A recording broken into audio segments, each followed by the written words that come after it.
நான் மிகவும் வியப்பு அடைந்தேன் சண்முகராஜா பேசியதை பார்த்து. ஆன்மீக அந்த சும்மா இருக்கும் நிலையில்தான் இம்மாதிரியான பேச்சுக்களெல்லாம் வரும்.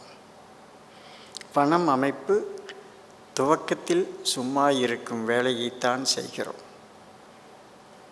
நீங்கள் எல்லாரும் இன்றைக்கி வந்து உட்கார்ந்த உடனே சும்மா தான் இருந்தீங்க. ஒரு தாய் தன் குழந்தைக்கு அதிகமாக சொல்லும் சொல் சும்மா இரு.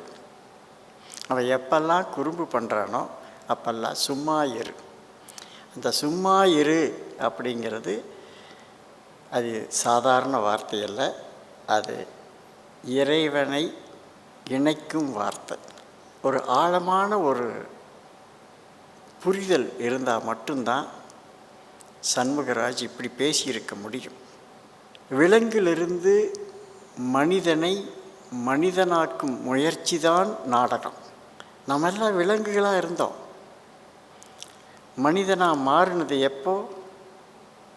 இந்த ஆன்மீக உணர்வும் நாடகம்தான். ஒரு மனநிலை சரியில்லாதவர்களை நாடகத்தால் குணப்படுத்த முடியும். ஒரு ஒழுக்கமில்லாதவனை நாடகத்தால் ஒழுக்கமுள்ளவனாக மாற்ற முடியும்.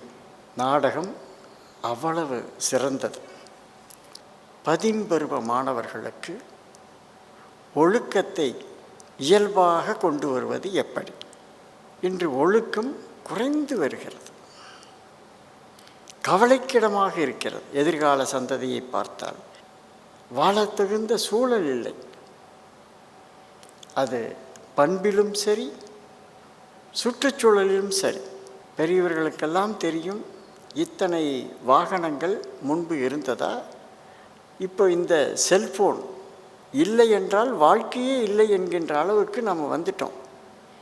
இப்போது புதிதாக அதனால் வரும் பிரச்சனைகள் டிஜிட்டல் ஃபாஸ்டிங் என்று இப்போ அதற்கு ஒரு மருத்துவம் வந்திருக்கு. Digital syndrome, cellphone syndrome. அதை வைத்து பணம் செய்கிறார்கள், செல்ஃபோனை வைத்து பணம் செய்கிறார்கள். இப்படியெல்லாம் மருத்துவம் போய்கொண்டிருக்கிறது. உடலில் எவ்வளவு பாதிப்புகள் ஏற்படுத்துகிறது இந்த ஸ்க்ரீனை பார்ப்பதால் உங்கள் கண்கள், மூளை எவ்வளவு பாதிக்கப்படுகிறது. ஆன்லைன் கிளாஸ் பார்க்கறதுனால, படிக்கிறதுனால எவ்வளவு பாதிப்பு அந்த குழந்தை அடைகிறது என்பதையெல்லாம் டாக்டர் அஸ்வத் ஜெயஸ்ரீ அவர்கள் நேற்று 2 நாட்களுக்கு முன்பு அப்படி ஆதங்கப்பட்டு விளக்கினார்கள். இப்போ இதற்கெல்லாம் என்னதான் தீர்வு என்றால் ஆன்மீகம் ஒன்றே வழி. அவர்களுக்கு பிடித்த ஆன்மீகத்தை நாம் கடைபிடித்தே ஆக வேண்டும்.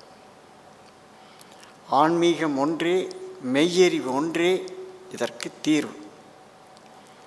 பொய்யை பொய்யென்று அறியும் போதத்திற்கு மெய்யறிவன்றே வேறேது பராபரமே என்று தாய்மான சுவாமிகள் சொன்னார். அப்போ இதையெல்லாம் யார் மாற்றுவது? யார் இதை செய்வது? யாரோ பண்ணுவாங்கன்னு விட்டுறதா? யாரோ மரமிக்கிட்டுன்னு விட்டுறதா? அந்த சமூக அக்கறையின் வெளிப்பாடு, இந்த சமூகத்தின் மேல் உள்ள அன்பின் வெளிப்பாடு தான் இந்த வனம் அமைப்பு. நமது பெரியவர்கள் நமக்கு அளித்த இந்த பூமியை நமது சந்ததிகளுக்கு வாழத்தகுந்த ஒரு சூழலை விட்டு செல்ல வேண்டும். அந்த பொறுப்புணர்வின் வெளிப்பாடு தான் வனம் அமைப்பு. இப்படி ஒத்த கருத்துடையவர்கள் ஒன்று சேர்ந்து ஒரு நம்பிக்கையை வருங்கால சந்ததிகளுக்கு கொடுப்பது தான் இந்த அமைப்பினுடைய வேலை. அதை 2 கொள்கைகளாக வைத்திருக்கிறோம். ஒன்று பண்பு பயிற்சி, அது ஆன்மீகத்தின் அடிப்படையாக வரக்கூடிய பண்பு பயிற்சி. இன்னொன்று பசுமை திரட்சி. வனம் அமைப்பின் சார்பிலே மனமார்ந்த நன்றியை தெரிவித்துக் கொள்கிறேன்.